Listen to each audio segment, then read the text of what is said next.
ঝিনাইদহের কালীগঞ্জ উপজেলার নাকোবাড়িয়া এলাকায় সামাজিক আধিপত্য বিস্তারকে কেন্দ্র করে দুপক্ষের সংঘর্ষে মোহাম্মদ আলী নামে একজন নিহত হয়েছেন।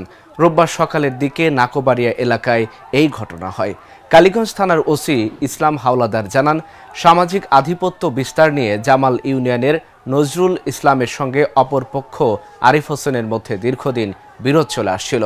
৫ আগস্টের পর নজরুল মোল্লা আওয়ামী লীগ ছেড়ে বিএনপিতে যোগ দেন এবং ইউনিয়নে সামাজিক দল প্রতিষ্ঠা করতে মরিয়া হয়ে ওঠেন।